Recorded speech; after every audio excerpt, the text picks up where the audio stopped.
Are you curious about which cruise line offers the most unforgettable experiences for the best value? Today we're exploring the features, amenities, and destinations that set top contenders apart from the rest. Combing through the vast ocean of cruise options, I'm on a mission to find the line that offers the ultimate travel experience. Exploring all the different options. I'm focusing on dining, entertainment, onboard activities. I'm breaking down the features that make each cruise line stand out to discover which one truly reigns supreme. Before we wrap up, I'll share the unexpected feature that sets one cruise line miles ahead of the competition, in my opinion. So today, I'm going to break down those cruise lines that are, in my opinion, the top cruise line for empty nesters and luxury-focused travelers in 2026, looking specifically at what matters most once the kids are out of the house and you're ready to travel in style. So how are we doing it? How are we going to choose the winner in this battle of the seas? Glad you asked. We're rating each cruise line based on 5 key factors: onboard dining quality and variety, entertainment and enrichment options, itinerary design and destinations, service and overall atmosphere, and value for money, especially when it comes to what's included. Now, you might be wondering, well, you probably aren't wondering it yet because I haven't gone into it, but I'm going to let you know I'm not including the big 3 in this conversation: Royal Caribbean, Carnival, and Norwegian. Nothing wrong with those lines. Been on them all, enjoyed them all, but here's why. While those lines are fantastic for families and first-time cruisers, they tend to focus more on the mega ship experience, flashy attractions, and mass market appeal. This video is for travelers who want a more refined, intimate, and culturally rich experience, whether that's sipping wine in Tuscany, attending a classical concert at sea, or enjoying a 5-star meal after a quiet day in port. So let's go ahead and dive in and see which cruise line truly reigns supreme for adult luxury travel in 2026. Number 1, Regent Seven Seas Cruises. Their tagline, where everything's included, literally. So to me, they are best for all-inclusive luxury. They've unrivaled inclusivity. Fares cover flights, transfers, excursions, Wi-Fi, drinks, special dining, and even gratuities. There are no surprise charges. You're not nickel and dime. You're not expected to add more for this and add on this and this and this. No, all inclusive. Their rooms, spacious, all suite accommodations. Even the smallest rooms come with walk-in closets and marble bathrooms. This is not, walking into a closet that has, your bathroom, a bed, TV, and table and chair. This is different. This is worlds apart. Culinary sophistication, gourmet dining with French, Asian, and steakhouse options, plus open seating and no crowds. Well, hello again, Elio. Shore excursions. They have immersive shore excursions. Every port includes complimentary guided tours, which are great for cultural deep dives without extra costs. Small ship elegance, more personalized service with a guest-to-crew ratio of nearly 1-to-1. Now, I want to talk about that for a minute here because that might not mean a whole lot, but it does. It should. If you think about when you go on a cruise, you arguably interact with, maybe 20, maybe 30 ship's personnel the entire time.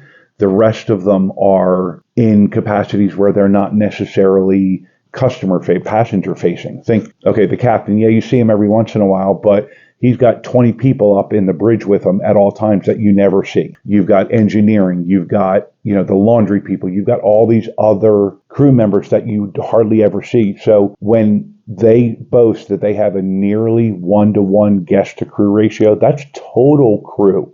Okay, that's not just passenger facing. So what does that mean? You're going to have people waiting on you hand and foot at arguably all times. We're talking butlers, we're talking concierges, we're talking sommelier, we're talking, waiter and assistant waiter and busboy and 18 bartenders and on and on and on. The personalized service you're going to get on this line is arguably going to be bar none the best of any that you get. Now, if you don't like all of that attention, if you want to just be left alone, well, then maybe Regent's not the line for you. But anyway, all of that is why I have them as best for, best all-inclusive luxury. Next up, let's talk about Celebrity Cruises. To me, this is the best premium experience at a reasonable price. So their tagline is modern luxury with wide appeal. So they're stylish modern ships, think rooftop gardens, chic art installations, and spa-like staterooms. Great design for adult travelers. Outstanding dining variety from sushi to French bistros to high-end steak. And the main dining room is amazing. Adult-focused atmosphere, fewer children. There are some, but fewer.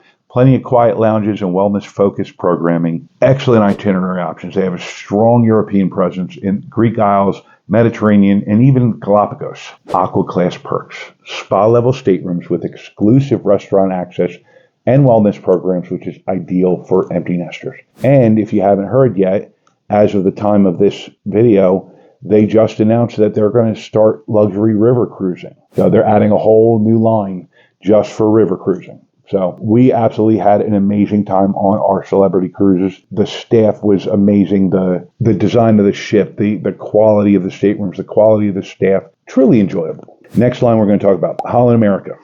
Holland, in my opinion, is best for culture and culinary enthusiasts. Their tagline, elegant and refined with global flair. These are mid-sized ships with a quieter atmosphere, fewer crowds, easier embarkation, debarkation, which is perfect for relaxed luxury. They have a very strong culinary focus. They're partnered with America's Test Kitchen and Lake Cirque chefs. Specialty dining is a highlight. They have Music Walk, which live B.B. King's Blues Club, Billboard onboard piano duels, classical Lincoln Center stage. They have enrichment programs, which are destination-specific lectures, cooking demos, hands-on workshops. Their itineraries include Alaska, Northern Europe, the Med, and extended grand voyages. They're really designed for curious travelers and travelers who like a bit of sophistication, who like to get dressed up for formal dinners. And they're not really a, tank top and flip-flop kind of crowd, okay? But for that style, for that class, you can't go wrong on a Holland America.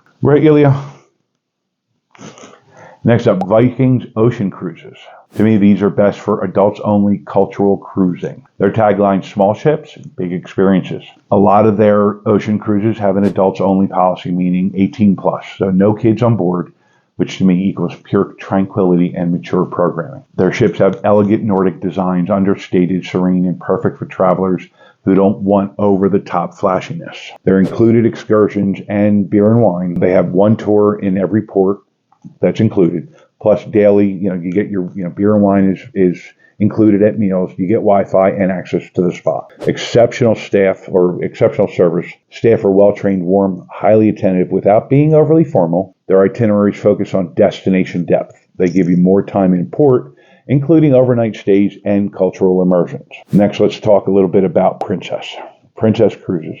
To me, best for classic cruising with a touch of luxury. Tagline, tradition meets innovation. They have a wide range of itineraries, but they are arguably known for their Alaskan itineraries. I think currently this season they have 7 different ships in Alaska they're going to be doing Alaskan itineraries. So that's a big push for them. They do also offer itineraries in Japan, South America, the South Pacific, and they also do world cruises. One of the things that differentiates them is their medallion class service. This is a wearable piece of tech that is used for everything. It's your room key. It's if you order a drink on the app, it's how the waiters find you. The doors unlock automatically. And because of this tech, embarkation is usually lightning fast. Dining options, they have main dining plus specialty venues like Sabatini's Italian Trattoria and the Crown Grill Steakhouse. Your entertainment and enrichment options, they have Broadway caliber shows, guest lecturers, and destination-focused programming. They're great for the value-conscious luxury crowd, meaning it's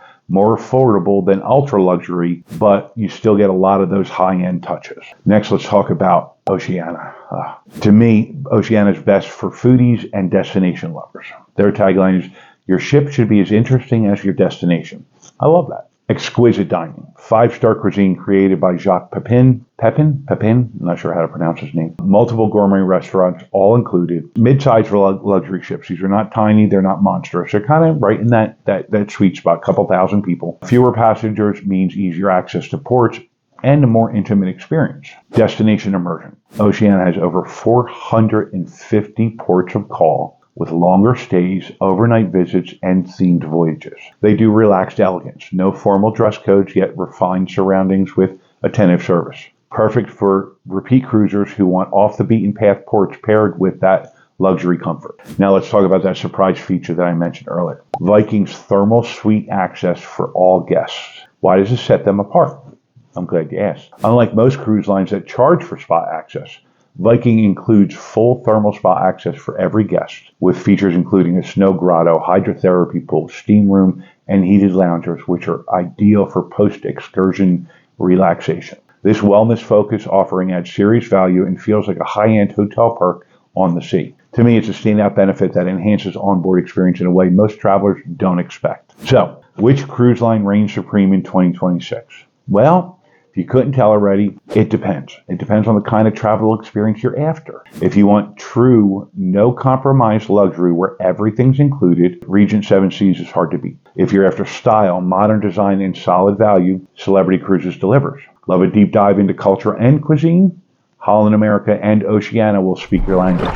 Prefer an adults-only environment with refined elegance? Viking Ocean is the clear frontrunner. And if you still appreciate classic cruising with some techie perks, Princess brings it all together. That said, to me, Viking Ocean Cruises really stands out for offering so much at an incredible value. Intimate ships, destination-driven itineraries, no children on board, and spa access for all guests. That's a rare combination that most empty nesters will love. But I want to hear from you. Which cruise line do you think reigns supreme? Let me know in the comments. Do you prioritize food, destinations, or onboard relaxation? Let's talk about it. So with the ultimate cruise line reveal, you're going to need to know about my cruise budgeting tips, because if you don't manage your costs effectively, you might find yourself drowning in debt, turning your dream cruise into a financial nightmare. I'll show you how to avoid that in this next video.